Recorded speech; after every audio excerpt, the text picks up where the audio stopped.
your show now, so what's it gonna be? 'Cause people will tune in. How many train wrecks do we need to see?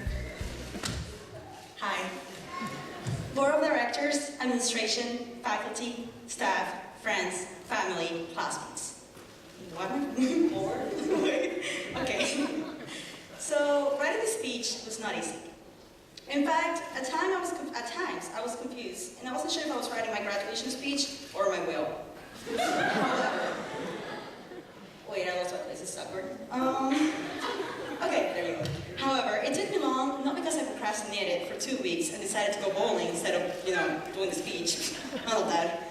It took me long because for the first time, a loquacious person like me had nothing to say. I was speechless. And I was speechless because as much as I want to be here today, 3 years ago, that was not it. I did not want to be here at all. I wanted to be somewhere else. You see, prior to moving here, I used to live in Lagos, Nigeria. And as shocking as this might sound to some people, I loved it there. For goodness sake, I lived the life there. I went to an international school. I got to travel every 6 months all around the world. I had fantastic teachers that I miss up to this day. And I had a group of friends that made it even harder to leave. When I got here, I remember shadowing Anya and walking to her first period class, which at the time was chemistry, Dr. Mooney. I noticed there were only 8 kids, and only 2 of them were girls. The first thing that came to my mind was, there must be traffic, everybody's late. Then the bell rang, and no one showed up after that. When I was through with that day, I begged my parents to take me to Woodland Side, but they asked me to give the school a try. Mom, Dad, I couldn't be more thankful. Because if I could go back in time and give myself a slap, I would. In Woodlands Prep, I had the opportunity to interact with one of the most professional staff in the area. I had a chance to try things I thought I never would. For example, I'm 5'3" and I played basketball. I'm pretty sure nowhere else you're going to play. I want to thank you, Woodlands Prep, for all the support you have given me all these years. I want to thank all my teachers and coaches for guiding me towards the right direction. Especially, I'd like to thank you, Mrs. West. Where are you? Just had you. There. I'd like to thank you, Mrs. West, because I don't think I ever had the chance to tell you this, but I really enjoyed our little conversations we had during yearbook and after school. It kind of gave me a time to relax, forget about my worries for a minute, and just get a good laugh. I also want to thank all my classmates and friends who at one point we shared a good laugh. Tara, Anya, Ashley. I'm going to miss our parking on the parking lot after our daily visits to Sakikawa.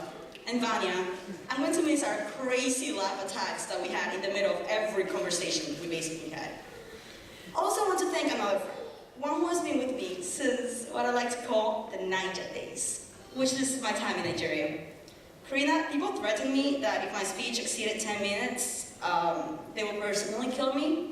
So I don't have enough time to brag about how amazing our friendship is. But I have enough time to tell you this. Am and Sejana better hold them tight, because New York's waiting for us. Liliana, Fiorella, the 2 babies of the family. We fight, we pull each other's hair, we call each other's things that I'm not really allowed to say here on stage. But you know what? I love you. You guys are my everything. And I will feel incomplete without you guys this year. I mean, what's going to be my excuse to watch this channel now? Mami, I don't know what I'll do without you. Te quiero al infinito y más allá. Gracias por tu cariño, amor y apoyo que me has dado todos estos años.